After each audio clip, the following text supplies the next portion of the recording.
This morning I've just woken up and I said to myself yesterday and the day before and the day before that, I am going to do a video today if it kills me. And right now I feel like that's a very real possibility. Let me get my coffee. So I'm back with my coffee. I'm feeling much happier already, but I can't get any work done like this. So let me sort myself out and let's get down to today's video, which is how to edit black and white fine art architectural photography. Let's do it. Roll the intro.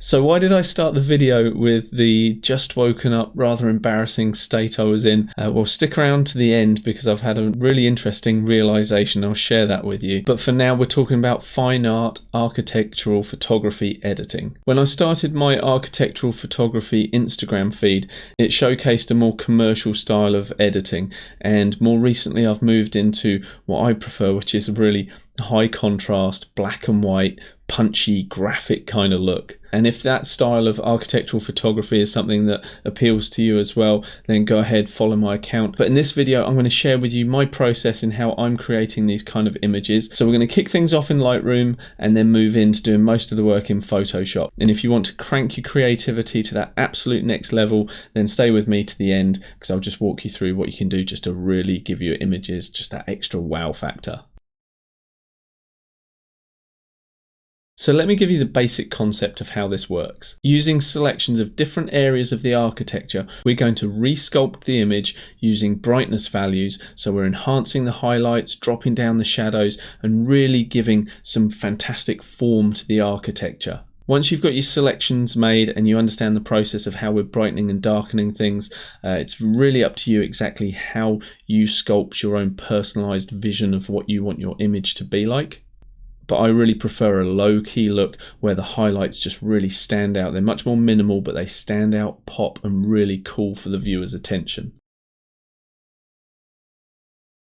So the first thing we're going to do is use Lightroom to create a really great base layer. From there, we're going to take things into Photoshop, and here we're going to make selections so that we can control the brightness values of the facades of the building. The third step will be our black and white conversion, and then the fourth step is the fun bit where we get to use those selections we previously made along with curves where we can brighten and darken different panels and really start to sculpt the look of the image that we want. The fifth part of the process just involves making global adjustments, and normally that will be increasing the contrast even more, but on a global scale. Now you can stop exactly there, but I like to take things to a sixth step, and that is taking it into Luminar and just pushing the creative boundaries really and playing around with a lot of those AI filters that are in there, because sometimes you can discover a look or a direction that you take in the photo that you hadn't even thought of in Photoshop. And the very last thing that you can do is the seventh thing, which is just add a light vignette just in case you've got any bright areas around the edge of the frame, because your eye will always go to bright areas in the photo, and that's a concept that we are using to draw people's attention into the photo. If you've got those bright bits around the edge, you need to control those. So that's step 7, and when you're done with that, we're good to go. Although this is a photo editing tutorial and demonstration, let me briefly talk to you on actually capturing the architecture itself. For this type of fine art kind of look, ideally you want to have a long exposure. You want to be capturing movement within the clouds. You want to get a lot of sky, and in order to do that, you'll need a tripod and an ND filter, neutral density filter, maybe a 10 stop. Basically something that's going to allow you to keep your shutter open for about 30 seconds. That's what I like to go for, but it depends how quickly the clouds are moving and what effect exactly you are after. Now, one caveat, I photographed this particular shot whilst I was traveling in Warsaw. I did not have a tripod with me, so unfortunately I wasn't able to capture that beautiful movement in the clouds. However, that was my artistic intention and vision, so I am going to composite one of my other skies with long exposure into this image. Now, if you're a photography purist and you don't like that idea, I'm sorry, just skip past that step, but stick with the rest of the processing. Hopefully you'll learn something, and hopefully you'll enjoy seeing what I come up with. Let's get into Lightroom, guys. So here we are inside my architectural travel catalogue, and the image we'll work on will be this one here. And currently this is absolutely straight out of camera, no editing whatsoever. So the first thing I'd like to do is change my profile to a camera matching profile, and I like to use something either neutral or flat. Neutral is a good option. By sticking with something that's not too punchy, we get to keep quite a lot of that dynamic range in the image. Now, I mentioned before that I wasn't very happy with the sky in this shot, and I would have loved to have had a long exposure to capture movement in these clouds, so this will be removed. So I'm not worried about the fact that we're bleaching out to white here. So let's put our white warning on anyway, just while we're making adjustments, and we can actually focus rather than down here, but actually on the building itself. So we're going to boost the exposure slightly, protect the highlights, bring the shadows up. This is normally a good thing to do if you're wanting to increase the dynamic range of your photo. We can actually start bringing the whites up. I mean, we can push this quite far before we start to get any warnings on the building itself. We just really want to make sure that we have a good range of depth in this image. I don't have my warnings on here, so let me turn those on, and I can see that the blacks are just clipping out there. So let's bring that back. If we add a little bit of clarity, that will certainly help us with a nice punchy image. Let's go with something like that. And now we're clipping those blacks again, so we'll just bring those back up. The dehaze slider can sometimes help us with this nice punchy look to our image, but we don't want to add too much of that. And I'll just jump into the tone curve, and I may just bring the mid-tones up ever so slightly. And I'm pretty happy with that as a starting point. One thing we do want to make sure in our lens correction is that we have chromatic aberration removed, and we also enable the profile correction. So if I turn that off and on, you'll see that the barrel distortion that is present in that particular lens I'm using is gone. So thank you, Lightroom profiling, that's great. If we feel that we're getting a little bit too bright over on this side, what we can do is just introduce a linear filter, which will just bring the exposure just down ever so slightly and just drag that across. And we could bring the highlights down slightly as well. And for our Lightroom component, I'm pretty happy with that. So now all we need to do is right click and go to Edit In and open a smart object in Photoshop. So here we are in Photoshop, and we have our fully editable layer here. It's still got all its raw properties, which means it's non-destructive, and that's great. But the second thing we want to do in our process now is actually make a whole series of selections. Now, buildings lend themselves really nicely to the pen tool because everything is nice and straight. So if we were wanting to make a selection with the pen tool, we would just be clicking along the path that we want to make. And I'm not going to go around this whole thing because it is very time consuming, and you guys don't need to see that. But let's just say that this is my selection here, and we come into paths, and what we do is we just control click on that path, and now we have that as a selection. So if I press Control and D, that deselects that, and I'm just going to throw that work path away.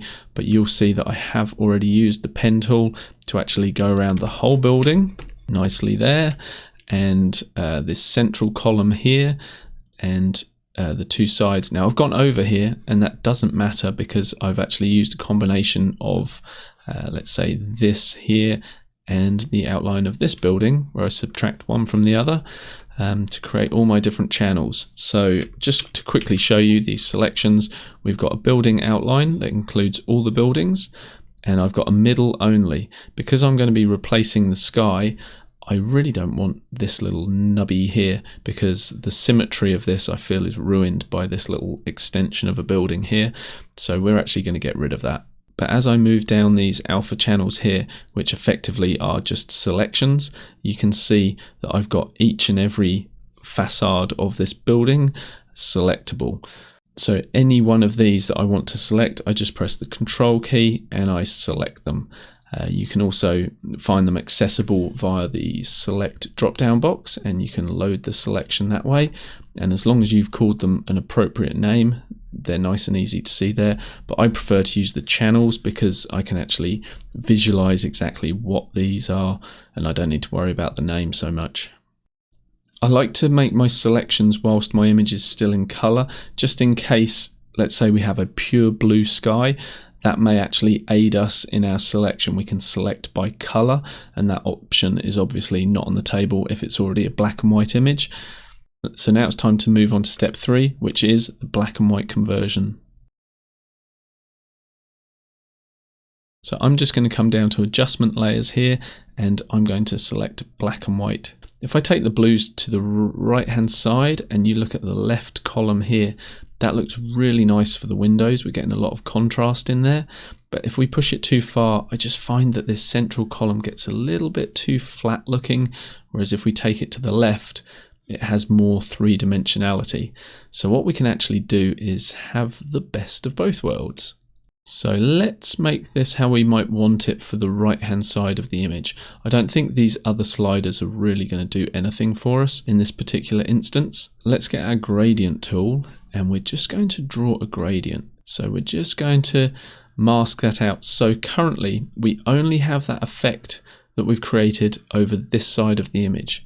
Now I'm just going to duplicate this layer by pulling it down and delete the layer mask. Now we have our whole image black and white again, but this time now we can talk directly into that left hand side of the image. And that allows us to get that contrast back in the windows here.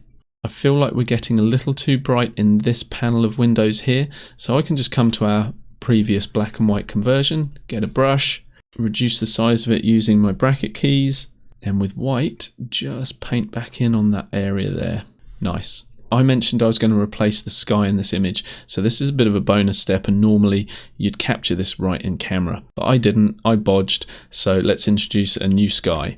So I'll come to File, Open.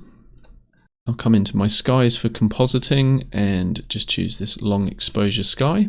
Could have just placed that in, but I didn't. So what I'll do is use the Move tool and hold Shift as I add it, and that will constrain it to the center of the image. Now it's just giving me a warning about having a different color profile, but I'm not too worried about that, given that we are dealing with black and white. Now all I need to do is just mask out the building.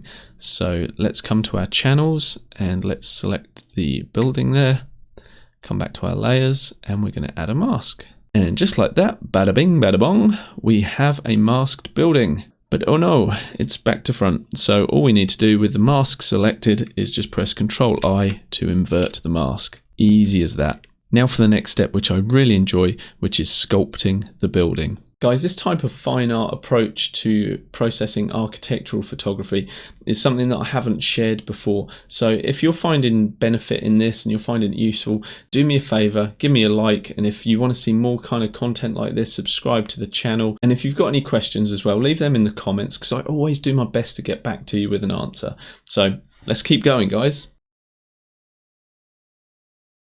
So now let's start sculpting our image. Let's come to the top of the stack and let's add a curve. And we're going to drop this curve down so it's nice and dark, real punchy, maybe a bit more contrast. And now what we're going to do is come to our channels and select the areas that we'd like to apply that to. And I would like to add it to the brickwork just off to the side of the center column and potentially the other side as well. So if I hold Control Shift and click on either one of those, that's adding to my selection. I come back to layers and I fill these with black and then invert this. And I really like that. Let's have a look at our before and after. Already we have a sense of more three-dimensionality. I want our attention more on this right hand side, so I also want to darken off this side as well. So I'm going to get the gradient tool, I'm going to make my selection, come back to layers, and now I can either draw that gradient across just to darken that side off, or I can paint it in. Now if I select the center column, I can actually darken off the left hand side of that. So let's select the center column, and I'm actually just going to paint with this, and I'm just doing this with my mouse. I do have a Wacom tablet that I often use, but for this example, I'm just going to show to you guys that it's quite possible to do all of this just with a mouse. If you feel like you've gone too far with it, you can change your brush around by pressing the X key and reduce the size of your brush with the left bracket key and just paint the effect away again. Okay, now in the same way that we've darkened certain areas of this image, we can also lighten areas up. So if we deselect that and we come and add a new curve in, This one we're going to push upwards, and so that's brightening. And what I might do is just pull the highlights down just a little bit, just so we're protecting them. And if I press Alt and Delete, that's going to fill with my foreground color, which is black. And if I want, I can just repaint that particular effect in where I want it. So again, I'm going to come to this center column here and select that. And I'm just going to start painting it on the right hand side. So I'm going to switch to white and I'm going to paint down, and that is just going to brighten everything up over here. And as I'm painting down this column, yes, I fully realize that the clouds that are reflected here belie the fact that we have a soft motion of cloud here. I could correct that. But for the sake of speed and demonstration purposes in this tutorial, I'm not going to. Now let's select the whole building and let's see if we can't paint a little brightness into the top of this area here and this area as well, just so that we have a little transition from dark at the bottom to light at the top. And while we have this selected as well, I think we're going to add some more contrast to the top, and that's just going to help our eye lead up towards that very top of the building. So this S-curve, that creates a lot of contrast. That's obviously too much, but I just wanted to demonstrate that is the curve that you want. You want the top right hand side to go up and the bottom left hand side to drop down. So if I hide that, you'll see pretty flat, adding contrast. And now what we'll do is we'll take a gradient filter again. We'll use the linear gradient and we'll switch to black. So we're going from black to transparent. We'll push it all the way to 100%. And as I bring this up from the bottom to the top, I hold the shift key so that it constrains it to 90 degrees. And you can see that we've just added a bit more contrast to that top part of the image. And the next thing I'd like to do is actually just work on the sky a little bit. So if I come back down to where the sky layer is, and we're just going to add another curve just on here. And if I pull that all the way down, you'll see that we're affecting the whole image. So what we need to do is say to this particular curve adjustment, please just talk to the sky. So we're using manners because the layers care. And we hold the Alt key, and when you hover between the two layers, that turns into this little arrow. Click that. And we've just created a clipping mask, that's called. And that's great because that gives us the control. If we wanted to push things out to a brighter sky, we could. If we want to darken things down, we can. And as I said to you earlier, my preference for these kind of images is to have a little more drama, have things a little low key. And so I'm happy pushing this more into the realms of darkness, this sky. And if you feel like you don't want that over the whole sky, you can paint it away over areas. So I'm just going to paint the mask just a little bit over here because I felt like it was just a little bit too dark, a little too strong just around the building itself. Yep, I'm pretty happy with that. As things start to take shape, you can go in and just refine things using those masks. That's the really great thing about having already created them, is that you can come in and just tweak things to your liking. So I feel like this is just a little bit too bright on this side here, so I'm actually going to bring in another curve and just darken that down slightly. So that's darkened it down and added some contrast, but I'm going to add another curves layer, and this time I'm just going to bring the highlights down, and I'm going to use that just for the bottom part here. So if I fill this with black, that mask is going to be concealed. Reselect that side of the building and paint that back in. Bit of white over there, so it just dulls down that brightness that was there on that part. So what I'd like to do is just group all of those adjustments we made, and we can turn the eyeball off and on, and you can see what a marked difference that makes. And that really is the heart of this kind of processing, is controlling the brightness values of different planes of the architecture. From here, we can make a global contrast adjustment. Things are already pretty dark, but as I said, I really want to create a very low-key kind of image. So we can actually crush these down even further. We could go pretty extreme with this. You can get quite precise with your tone curve if you want to. So that was our before, and that was our after. One more thing that can really help is just to add a vignette, and we can do that with curves again, and that is basically bringing down this bright point on the right hand side. So the right hand side represents all the bright pixels, and we're just going to grab the point and bring it down, and we're going to bring it down quite aggressively, sort of 50%, maybe just boost the shadows ever so slightly so things don't get too dark down there. And now using a radial gradient, we can fill that with black in the center, so that's hiding this effect from the center where I've placed this. Oh, sorry, I'm saying the center, the top of the building, and drag down to the corner of the image, release, and now we've got a vignette that's controlling these very, very bright areas. And you can refine that by painting black so that you're in control of that vignette really nicely. And it's just darkening down the brights that were around the edge of the image. If I just sort of point out around here, we had really bright highlights, a really bright highlight here, and just by introducing this vignette, we've just kicked that back just a little bit, and our eye goes much more to this area within the image, which is what I was saying at the beginning. You want to control the viewer's eye. Okay, and now we're in Luminar and the fun begins. So I can play around with all sorts of stuff in here.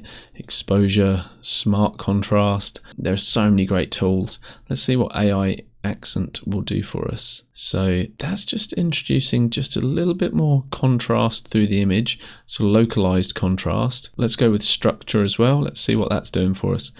See, structure is such a good tool, especially for architecture. So let's have some of that. We are going to add a vignette, but for now, let's come into the creative section and let's see what adding a bit of dramatic does. Oh yeah, look. Always push these tools right the way to 100 just to see what they're doing. And because they are so strong, then just ease them back to a point where you're happy with them. Even though we've created a strong black and white, if you wanted to have a matte look, you could introduce a matte look to your image. Not really doing it for me in this one, but I do always like a little bit of mystical. It just seems to soften things up. Just at that point where you've introduced a lot of hard edges through those other filters, mystical kind of creates a softer look over the top of it. So you get the best of both worlds. So if we look at our before and after, it's just given us a little bit more punch. But it's still a really nice look. And I'm going to come back to the Essentials tab and just add that vignette. So to start with, let's just push that down quite heavily. And let's bring the size in. And from here, let's work with the advanced settings. So we've got the roundness option. And I think we want to go quite far to the right with that. And now we can just feather things off. We can now use the eye tool just to see our before and our after, and you can see that what we've done is very, very subtle indeed, but I like that. It's more dramatic. Creating things in Luminar is just a lot of fun. I'm going to leave that there and say I'm happy with this. As you can see, we've come a long way from our initial in-camera capture. Now you can do pretty much everything I did all with inside of Photoshop. You don't need Lightroom to do that pre-edit. You can do that with inside Adobe Camera Raw. And equally, you can stop at the 6th step. You don't need to take it into Luminar, but personally, I enjoy that. It just takes your imagery just to that next level. And I know that Luminar has come to my rescue on several occasions from a professional point of view with sky replacement and stuff like that. So if you guys don't have a copy of Luminar and would like to have one, I have a discount code, which is @sky10, and that really helps me out with the channel because you guys get to save some money and I get a small commission from Luminar as well, which helps me keep creating these kind of videos. As I said, if you have any questions, please leave them in the comments and I'll be happy to answer them for you. Now, speaking of comments, we've come full circle. I was left a really stink comment the other day. It was real nasty, saying, "Oh, really great information. Shame you're really boring and no personality." That actually like hurt quite bad. And I thought, oh man, that's so unkind. But the more I mulled on it, the more I thought, maybe he's got a point. Maybe I'm not putting enough of my own personality into my video.